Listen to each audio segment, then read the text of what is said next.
Hello friends, you are welcome to this second videos. Today's topic is Taj Nagar Unit 1. Friends, here you can see the Taj. મિત્રો તાજનગર તેની જનસંખ્યા પણ ઘણી હતી.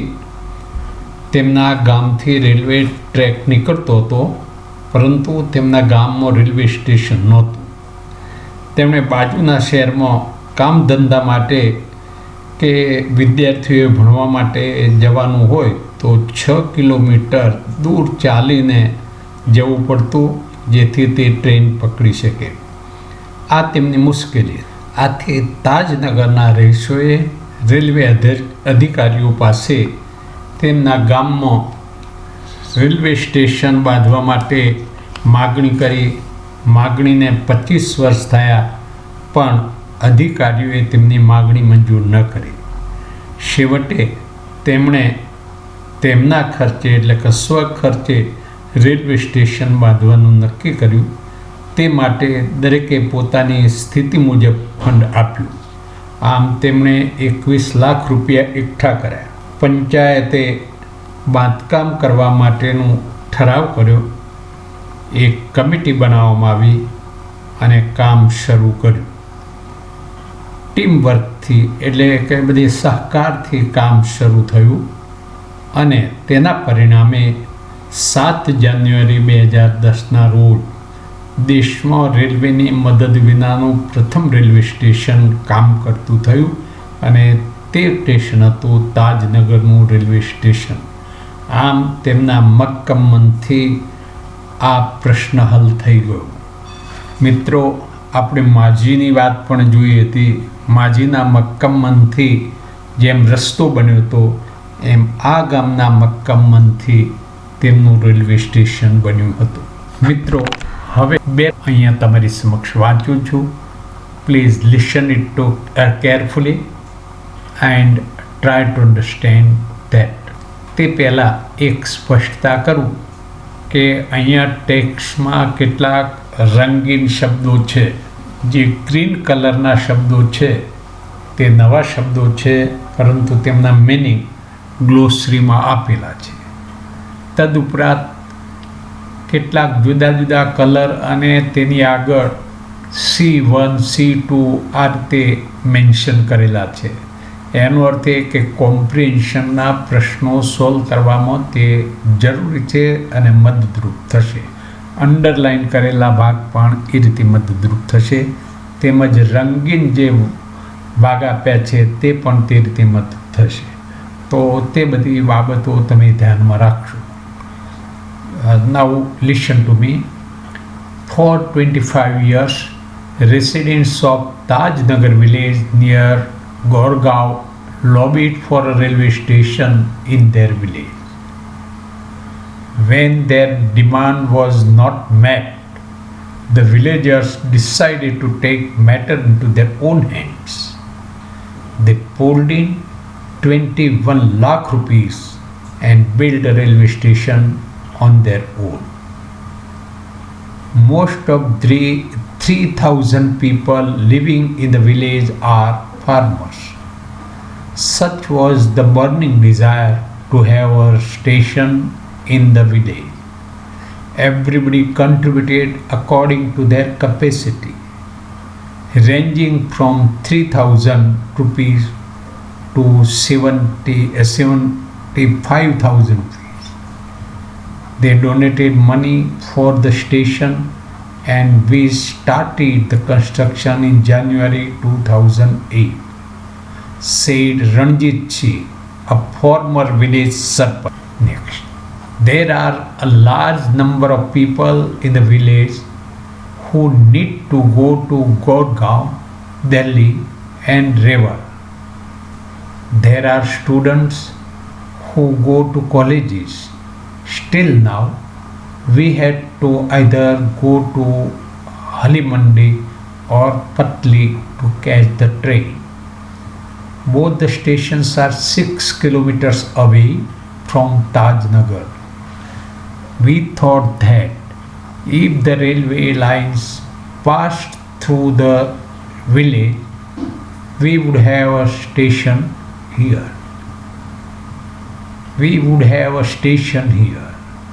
But that didn't happen. So we raised the demand in 1982 and continuously asked for it.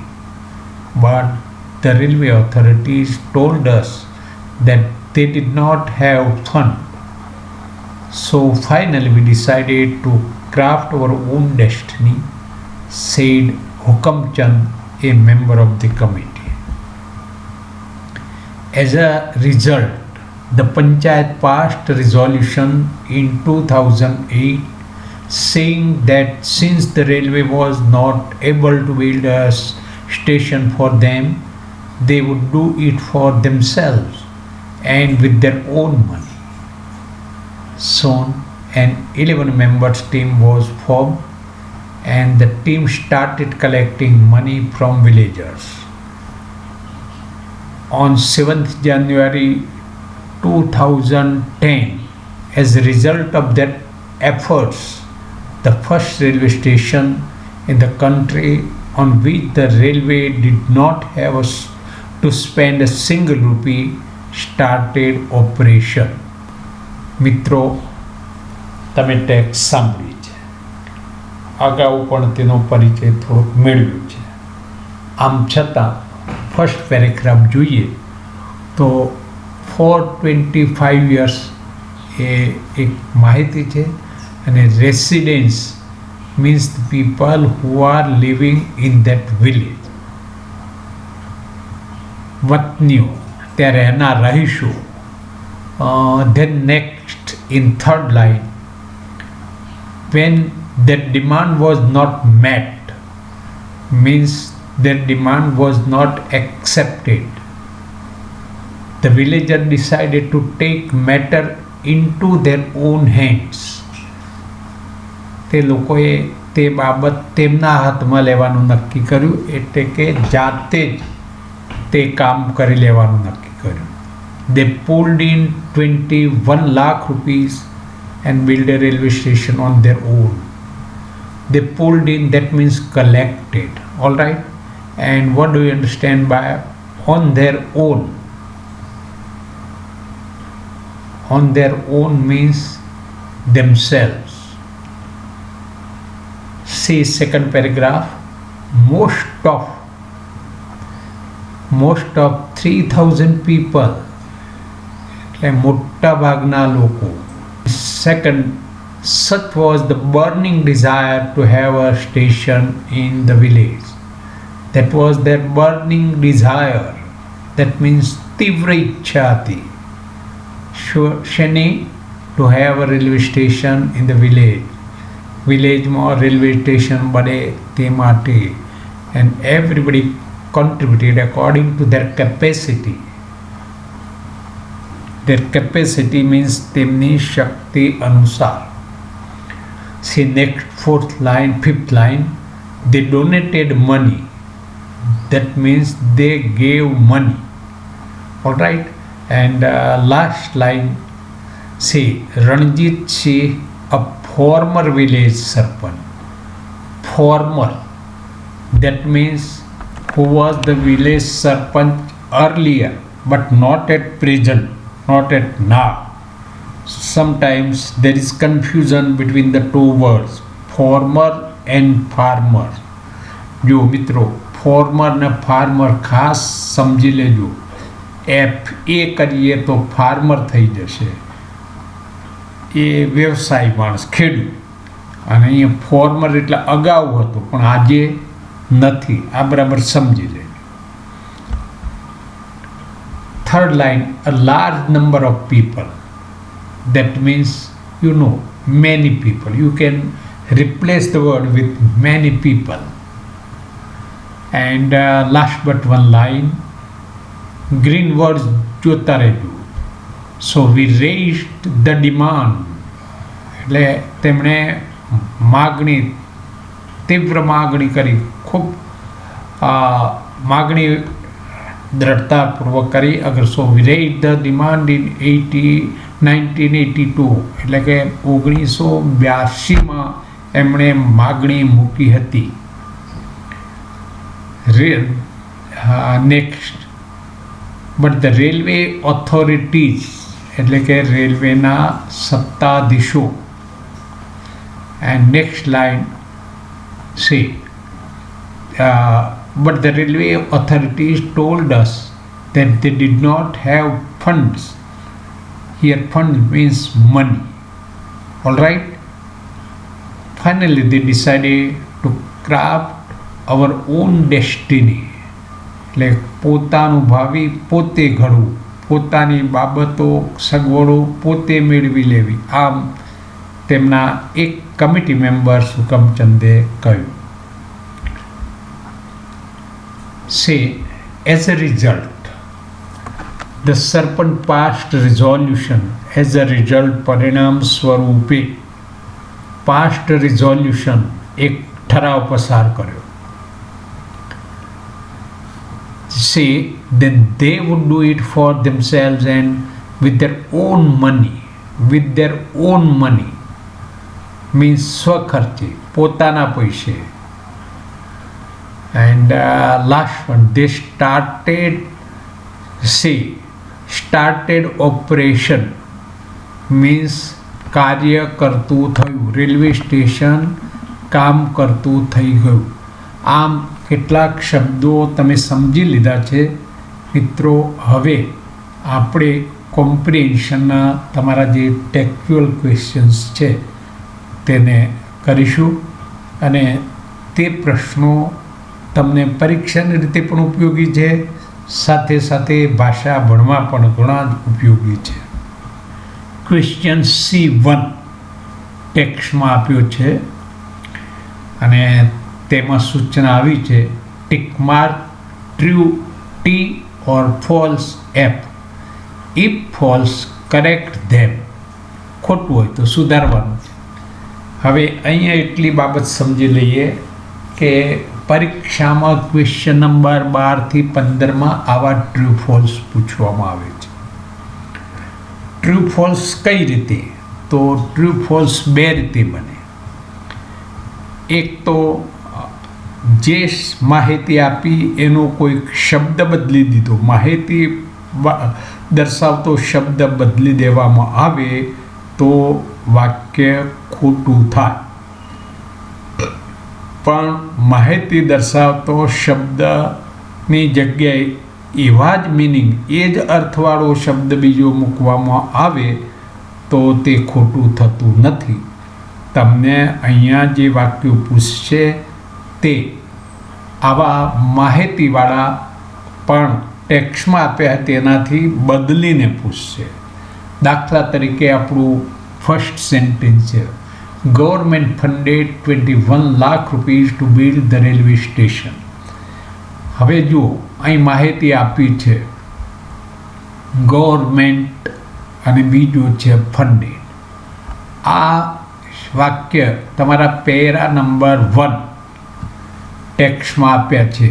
ચાલો આપણે પાછળ જઈને જોઈએ. જુઓ અહીંયા C11 આપ્યું છે. C11 એટલે C1નો પ્રથમ પ્રશ્ન. અહીં લખ્યું they pulled in, જ્યારે ત્યાં લખ્યું હતું ગવર્મેન્ટ ફંડેડ.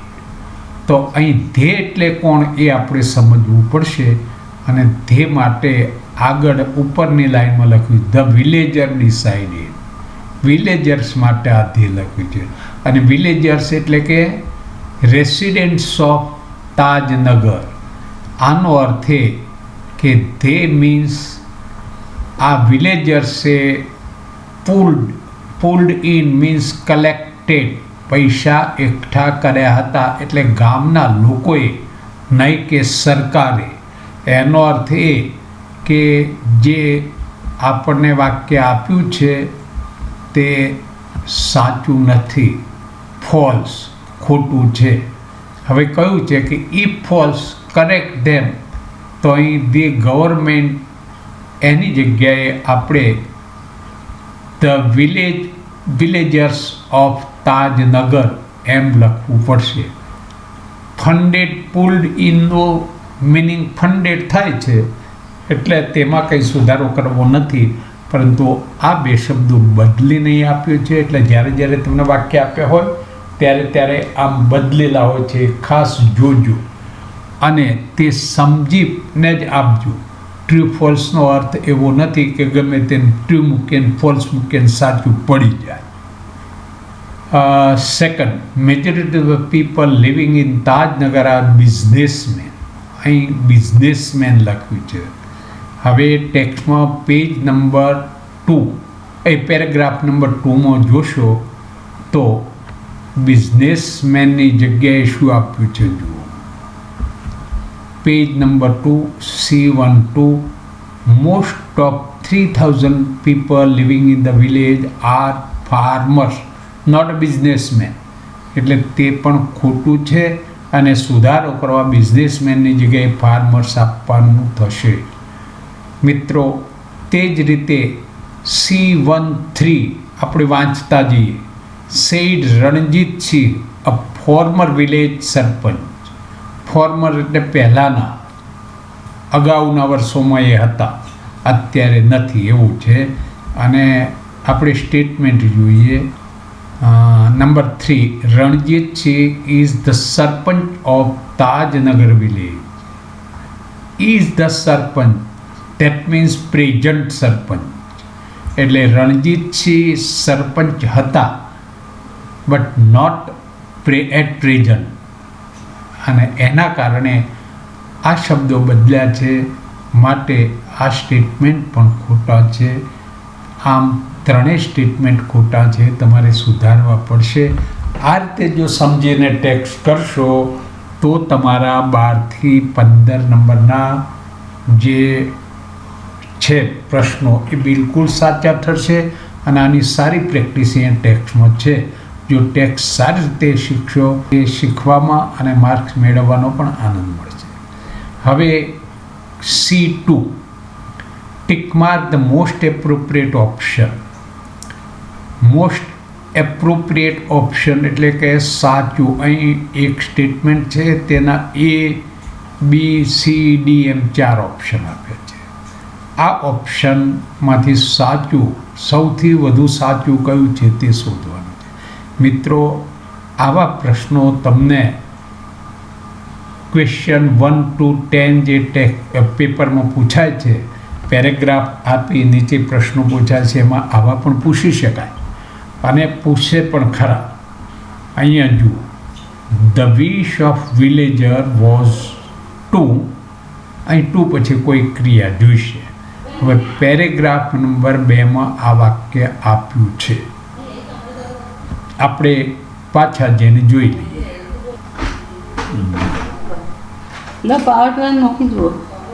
આ 2માં such was the burning desire to have a station in the village. A burning desire આ છે. એટલે આપણે જે જવાબ શોધવો છે તેમાં આ રીતે રિફર કરીને જવું જોઈએ અને ચોક્કસ જવાબ મેળવવા જોઈએ. બિલ્ડ રેલવે સ્ટેશન એ એમની બર્નિંગ ડિઝાયર હતી. વિશ, બર્નિંગ ડિઝાયર ટેક્સ્ટમાં આપ્યું છે, અહીંયા વિશ લખ્યું છે. એટલે તે અર્થ સમજી લેવો પડશે, તે પ્રમાણે અહીંયા જોવું પડશે. આમ આ લેવલે મિત્રો તમને જે કંઈ પૂછાય છે તે બિલકુલ સીધું સાદું નહીં, પણ શબ્દોમાં ફેરફારો કરી. એટલે જો વર્ડ્સના મિનિંગ બરાબર ન જાણતા હો, સમજતા ન હો, તો એમ કહેવાય કે આ બધું રોકડિયા માર્ક્સનું જે પણ મળે નહીં, સમજપૂર્વક કરવું પડશે. તે જ રીતે તમે સેકન્ડ પણ જોઈ શકશો. The railway authorities refused a railway station because of paragraph number 3માં આપ્યું છે. મિત્રો તમારે તમારી ટેક્સ્ટમાં પેરેગ્રાફ નંબર આપી દેવા. આ લેશનમાં ટોટલી 16 પેરેગ્રાફ છે, જેથી આ રેફરન્સ મળી જાય. લેક ઓફ ફંડ, ઓથોરિટીઝ પાસે પૈસા નહોતા, ફંડ નહોતું માટે નહોતું આપ્યું. Not track, no need, no staff, આ બધા ખોટા, પણ આ સાચું છે. એટલે આ રીતની એક્સરસાઇઝ કોમ્પ્રિહેન્શનની દરેક યુનિટમાં કરશો તો તમને આવા પ્રશ્નો મળશે જે 1 થી 10 અને 12 થી 15 એટલે 15 પ્રશ્નો સુધીની તમારી સારી તૈયારી થશે. ઓકે, ચલો મિત્રો આગળ જોઈએ. જુઓ, એક્સરસાઇઝ એટલે C3ને હાલ આપણે અટક્યા નથી, તેમાં શબ્દના ઉપયોગ વિશે છે. C4 જોઈએ. અહીં લખ્યું છે understand the sentences. સૂચના: understand the sentences from the text with the paraphrased sentences. Write the number in the box. આવી જાતના પ્રશ્નો એટલે આ જાતની સમજ એ ક્વેશ્ચન નંબર 12 થી 15 માં જ મપા. તમને આવું એક સેન્ટેન્સ આપ્યું હોય, આ પેરાફ્રેસ્ડ કરેલું સેન્ટેન્સ છે. પેરાફ્રેસ્ડ મીન્સ ટ્રાન્સલેટેડ, એટલે કે ઇંગ્લિશનું ઇંગ્લિશમાં ટ્રાન્સલેશન કર્યું હોય. એનો અર્થ એ કે જે મૂળ ટેક્સ્ટમાં શબ્દો વપરાયા હોય તેના બદલે તેવો જ મિનિંગ ધરાવતા, અગર તો તેને ટૂંકમાં તે જ વાત રજૂ કરતા બીજા શબ્દો વાપર્યા હોય. દાખલા તરીકે આપણે અહીંયા જોઈએ the villagers.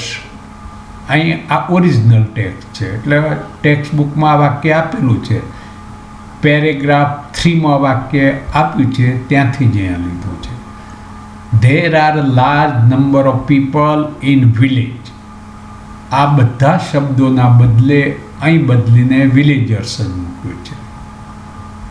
Who need to go, તો અહીંયા નીડ ટુ ગોના બદલે હેડ ટુ ગો એમ વાપર્યું છે. જો કે પાછળ એ પણ વપરાયું છે. See we had to either go, એટલે હેડ ટુ પણ છે, તે સમજી શકશો. To catch a train, to catch a train એટલું લીધું છે, પછી બધી ડિટેલ્સ ત્યાં મૂકી નથી.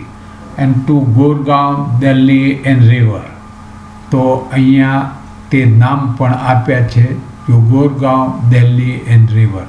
ટૂંકમાં આ ઓરિજિનલ વાક્યમાં જે માહિતી છે તેમાંથી મહત્ત્વની બાબતો અને ક્યાંક શબ્દ બદલીને અહીં પેરાફ્રેસ્ડ કર્યું છે, તો આ વાક્યના બદલે આ વાક્ય મૂક્યું છે. આપણે સમજી જવું જોઈએ, બેને મેચ કરતા આવડવું જોઈએ.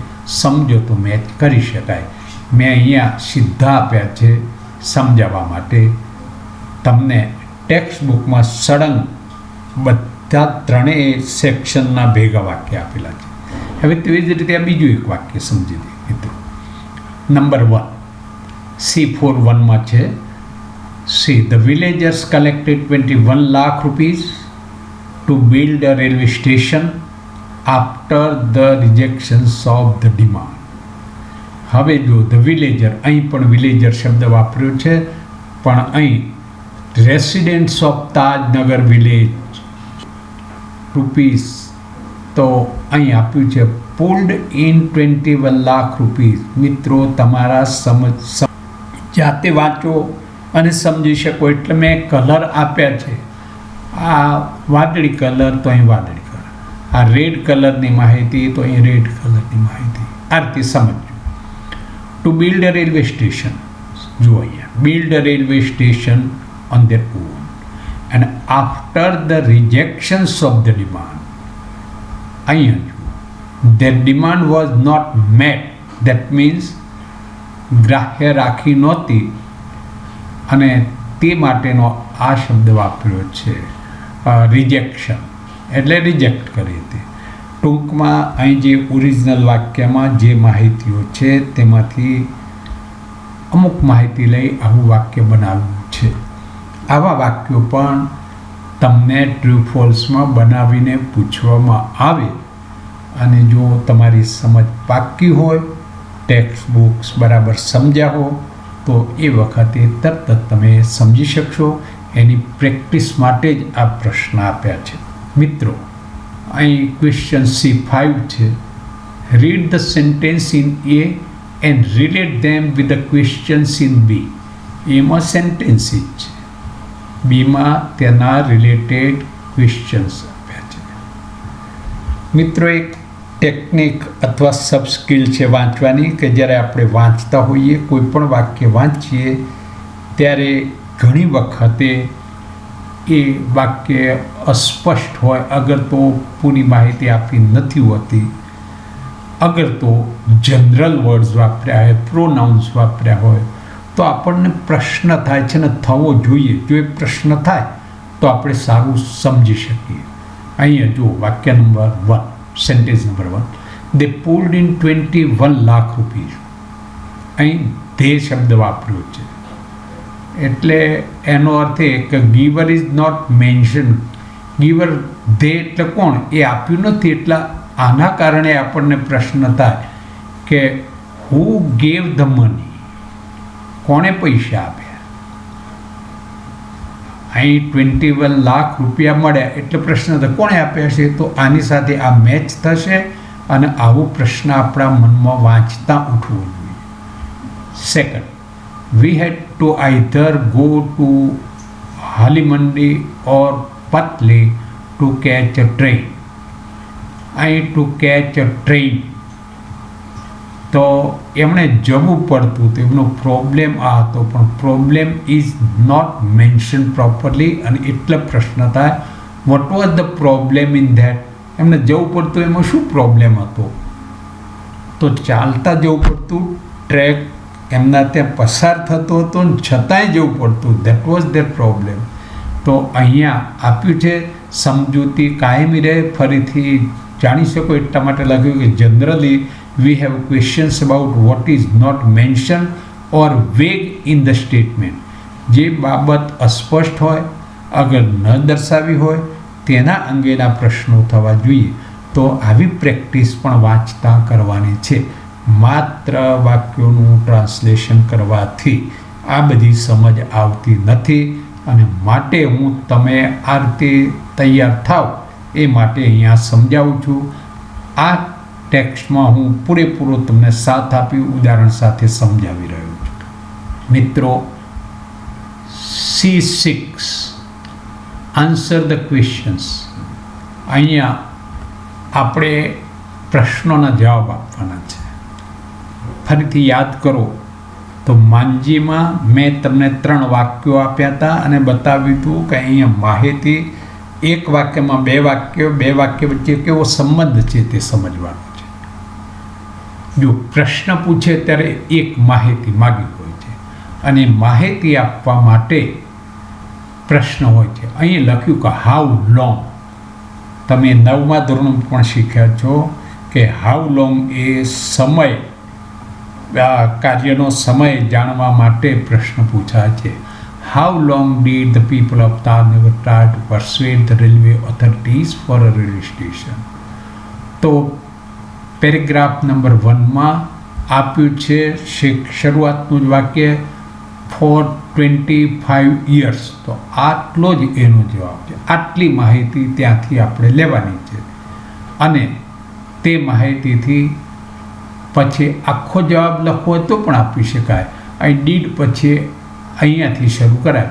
The people of Tajnagar, I did હતું તો tried to persuade the railway authorities for a railway station for 25 years. આટલું ઉમેરો. બાકી આ જે આપ્યું છે એનો જ ઉપયોગ કરી અહીં જવાબ આપી શકાશે અને તમે અંદર ટેક્સ્ટમાં પણ પેરાવનમાં જોઈ શકો. Second, where did the villagers have to go to board a train. To board a train એટલે કે ગાડીમાં બેસવું, ટ્રેનમાં બેસવું. હવે અહીંયા વેરથી પ્રશ્ન છે, એનો અર્થ એ કે સ્થળનું નામ માગ્યા. તો તમે પેરેગ્રાફ 3માં જોશો અને ત્યાં સ્પષ્ટ છે હાલીમંડી એન્ડ પતલી. આ વાક્ય આપેલું છે, ત્યાંથી આટલી માહિતી લઈ અને જવાબ આપી શકો. જવાબ અહીં ડીડ પછીના શબ્દથી એ ક્રિયા કરનારથી શરૂ કરો. ધી વિલેજર્સ, ડીડ પછી હેવ છે એટલે એનું પાસ્ટ ફોર્મ 9માં પણ શીખ્યા છો તો એ રીતે કરી દેવું. Had to go to board a train to Halimandi and Patli. આ રીતે જવાબો આપી શકાય. આ માહિતી છે અહીંયા ટાઈમની માહિતી આપી, ટાઈમ આપી. અહીંયા પ્લેસ છે તો આપણે પ્લેસ આપી. જેવો પ્રશ્ન હોય અને જે તે માહિતી માગી એવું આપી શકાય. તમારા 1 થી 10 પ્રશ્નો જે એક્સ્ટ્રેક્ટ છે તેમાં નીચે આ રીતે એવા પ્રશ્નો છે, આ પ્રશ્નો પૂછી શકાય, આવા પૂછી શકાય. મિત્રો C7માં પણ આ જ બાબત છે, પરંતુ ત્યાં એમ કહ્યું છે આન્સર ધ ક્વેશ્ચન્સ અહીં આપ્યું નથી. ઉપર 6માં તો એક જ ફ્રેઝ અગર એક સેન્ટેન્સમાં જવાબ આપવાનો, તો અહીંયા 2-3 ફ્રેઝ અને 2-3 વાક્યમાં જવાબ માગ્યા છે. પણ સાથે સાથે જુઓ મિત્ર, એકના ભેગા 2 પ્રશ્નો પૂછ્યા. What was the burning desire of the people of Tajnagar? તો to have railway station in their village. આ વારંવાર એમની બર્નિંગ ડિઝાયરનો પ્રશ્ન એક યા બીજી રીતે પૂછાતો હોય છે. તો આપણે અહીં શરૂ કરી શકીએ, the burning desire of the people of Tajnagar, પછી બીનું રૂપ અહીંથી અહીં પાછળ આવી દેવું, was to have a railway station in their village. આ પેરેગ્રાફ 1માં આપ્યું છે. તેવી જ રીતે what did they do for it? તો they requested the government for 25 years and they did. તો દે ડીડની જગ્યાએ આ સીધું ક્રિયાપદ લઈ શકાય, કારણ કે આ ક્રિયાનો પ્રશ્ન પૂછેલો છે. They requested the government for 25 years. આ રીતે જવાબ, એટલે આ બંને પ્રશ્નો ભેગા છે અને બંનેનો ભેગો આ 2 વાક્યથી જવાબ આપી શકાય છે. આને છૂટા પાડીને પણ પેરેગ્રાફમાં પૂછી શકાય, એટલે 1 થી 10ની તૈયારી આ રીતે સારી થઈ શકે. તે જ રીતે what did the people raise their demand for the railway station in their village? અહીંયા આ જ વાક્ય સીધું તમે જવાબમાં લઈ શકો છો. અને તે જ રીતે તેનો બીજો પ્રશ્ન છે, how did the authority respond? તો મેં જવાબ આપ્યા છે. મિત્રો, આની બરાબર પ્રેક્ટિસ કરશો અને તમે બરાબર સજ્જ થશો. હવે આ એક મહત્ત્વની બાબત છે. તમને ક્વેશ્ચન નંબર 11માં પેપરમાં ક્વેશ્ચન નંબર 11માં એક શોર્ટ નોટ લખવાની આપવા છે, અને ટેક્સ્ટ બુકમાં આપી છે, ડ્રીમ ઓફ રેલવે સ્ટેશન કેમ ટ્રુ. રેલવે સ્ટેશનનું સ્વપ્ન સાકાર થયું, આના વિશે લખવું છે. હવે આવા પોઈન્ટ્સ આપેલા છે. Need for a railway station, જરૂરિયાત, efforts of village people of Tajnagar, એટલે તેમના પ્રયત્નો કેવા હતા એ. ફંડ કલેક્ટેડ, એમણે કેટલું ફંડ એકઠું કર્યું. ડિટર્મિનેશન, એમનો દ્રઢ નિર્ણય. સ્ટ્રગલ, એમના પ્રયત્નો. ડ્રીમ કેમ ટ્રુ. હવે એક મુદ્દા વિશે તમને મુદ્દો યાદ કરવા માટે આપ્યો, તમારે યાદ કરવાનું છે. Need for a railway station, તો એમની નીડ કઈ હતી? તો પેરેગ્રાફ 3માં તમે જોશો ત્યાં આ કલરથી બતાવેલું છે અને આ રીતે છે. The railway line pass through the village and yet they had to go to Halimandi or Patli and they had to walk 6 kilometers to catch the train. આ એમની પરિસ્થિતિ હતી અને માટે રેલવે સ્ટેશન, એટલે આ વાક્ય આના અનુસંધાને આ વાક્ય મૂકી દીધું. પછી efforts of the village people of the Tajnagar, તાજનગરના લોકોના પ્રયત્નો કેવા હતા? તો they requested government for 25 years. તો આ એમની રિક્વેસ્ટ 25 વર્ષ સુધી રિક્વેસ્ટ કરી, એમના એફર્ટ્સ, પ્રયત્ન. આ વાક્ય આ મુદ્દા ઉપરથી, બીજા મુદ્દા ઉપરથી આ બનાવી દો, ત્રીજા મુદ્દા ઉપરથી ફંડ કલેક્ટેડ, તો એ તમે જાણો છો કે they pulled in 21 lakh rupees and built a railway station on their own. મિત્રો, આ બધા જે કલરથી બતાવ્યા છે આગળ ટેક્સ્ટમાં બતાવ્યા છે, અને આ સીધા વાક્યો અહીંયા મૂકી દેશો તો આ તમારી આખી શોર્ટ નોટ થઈ શકશે.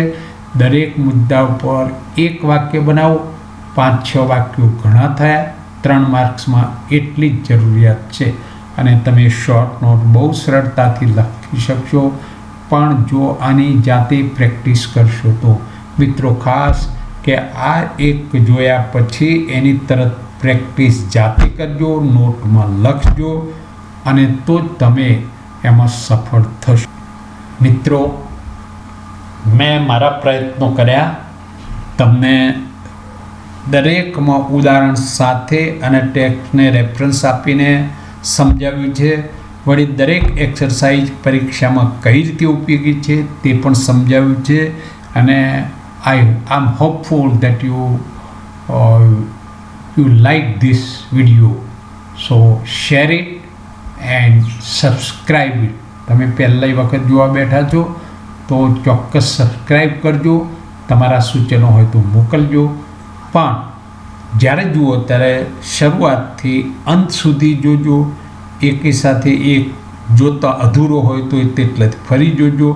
સાથે સાથે જે એક્સરસાઇઝનું કામ છે એ કરતા રહેજો. Okay, thank you, good bye.